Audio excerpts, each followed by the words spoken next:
What's up, guys? Welcome back to my Legends set cube. We've got those 4 cards here, which we saw in our earlier video where I opened some mail. These 4 Legends cards will go into my set cube, which you can see here. Those are all my commons, the uncommons, and the rares. Since those 4 are the rares, they will go into this pile. You can just skim through them a little. Those are all rares from Legends, which I collected over the last couple of years, started collecting. I did not have any Legends cards about 1 or 2 years ago, and I started accumulating, especially commons at the beginning and uncommons, and worked my way up to the rares, which were more expensive, obviously.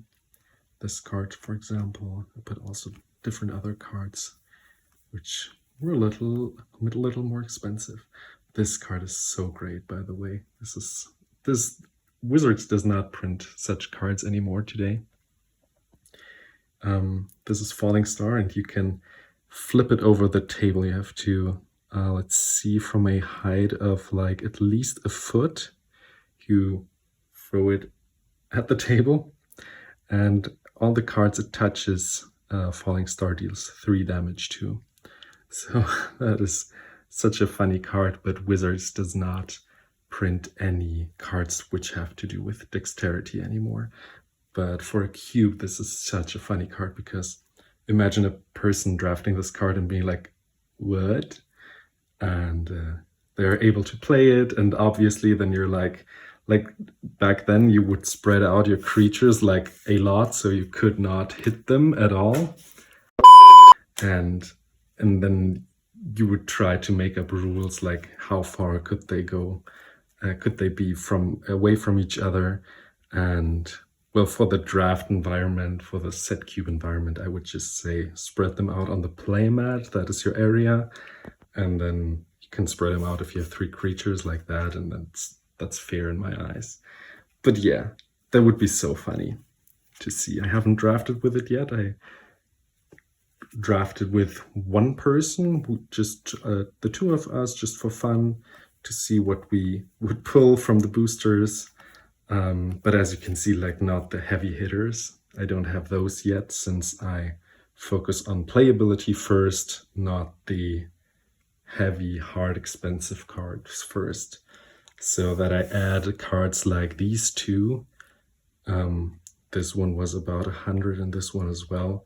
I think 120 for that is an exception. So, but it's great to have those 100 euro cards added to my collection, and yeah, I'm looking forward to play with those. This one, by the way, I got authorized.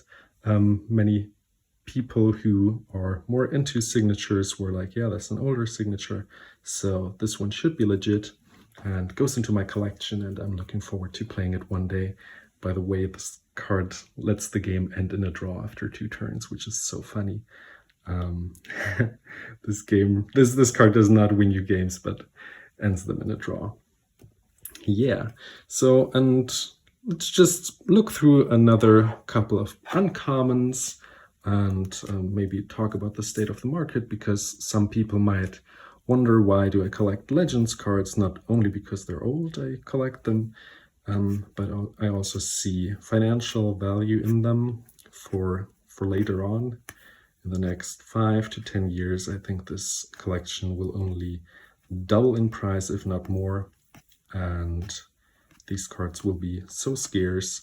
If you look at cards like from Antiquities or Arabian Nights, the commons and uncommons are so expensive, even the lower end cards, which no one would play with. This is also a great card in Commander, by the way. Such an unknown card. If someone plays like a Blasphemous Act for 1 blue, for 1 red, and they wipe the board for 13 damage each creature, and you play this, then it deals half the damage they did to the caster of the Blasphemous Act, that person normally dies instantly. I think that's about $5 maybe. Fun fact, Sylvan Library is an uncommon. I did not know that before I started collecting them, but I got this one and a couple of others for Gaia's Cradle. And since I'm more of a player than a collector, I traded that cradle in for, I think, also the green fairy you saw earlier, the green one, and the Sylvan Library, which is in great condition, by the way. I think it was somewhere around here. Oh, Concordant Crossroads was also part of the collection, and the Pixie Queen, which gives flying to a creature in green, which is so great. And yeah, so right, and the Gaia's Cradle, I have 2 gold border ones which I play in my commander decks, and that is totally enough and fine for me. In regards to the state of the market, Wizards told the community that they found boxes of legends, and they would seed them into the Dominaria United collector booster boxes. And if you do some math, it's like every 3rd box, and in like 11 out of 15 cases you would get 1 common, meaning in 14 out of 15 cases there could be an uncommon or 3 uncommons, and then in 1 out of 15 cases you get a rare. So trying to pull like an more expensive card out of Legends from the rares is like such a tiny probability that you're better off just buying the cards you want, and the price will probably not at all, if at all, fall. Also in regards to the uncommons and commons, which are have a higher probability to being pulled out of a collector box, I don't think they will tank the price in any way. Like, it's not like millions of those cards enter the market. Not only are they near mint, but also like the amount you have to pull to get 1 Legends common is like you have to put in 750 euros, 3 collector boxes to get probably a common. That will not affect the cards, the prices of the commons and uncommon cards. Therefore, I'm glad I have that many of the commons and uncommons of the set, which help me have a set cube that is playable already, even though I don't have all the commons, uncommons, and rares.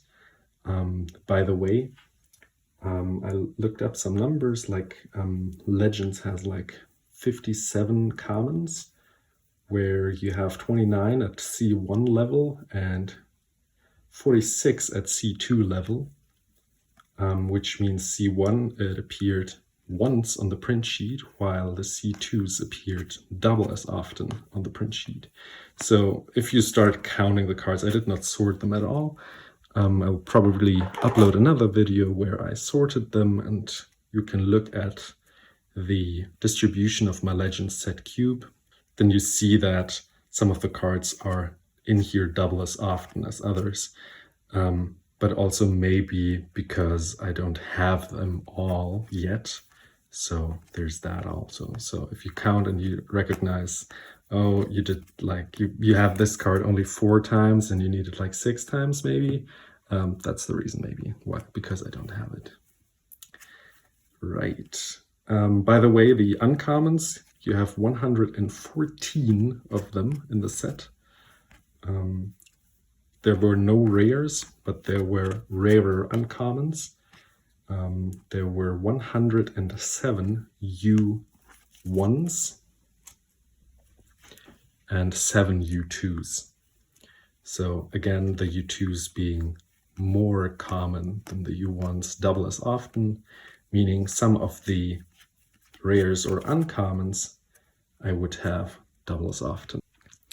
And another reason why I don't think those cards are gonna plummet, even though so many commons and uncommons will be opened and maybe put onto the market, is that I imagine that some players that open the collector boxes will open like a Legends common and be like, what's that? I haven't seen that at all, ever. Like, it's so old, what does it do? It has this weird kind of written text that is like so explanatory. And yeah, then they look them up and they realize it's Legends cards, and maybe they will even get like some more of them. For example, Chain Lightning, I'm still missing a couple. Couldn't find any good deals yet on Chain Lightnings. So imagine like you have those, I don't know, Walls of Earth, which are probably like 50 cents each, or this Archer, and you realize, or those people realize, I can just get like for $5 10 of these, maybe even more, maybe. Why should those cards not disappear then from the market, making those commons even more expensive? So yeah, I'm not going through the whole box here.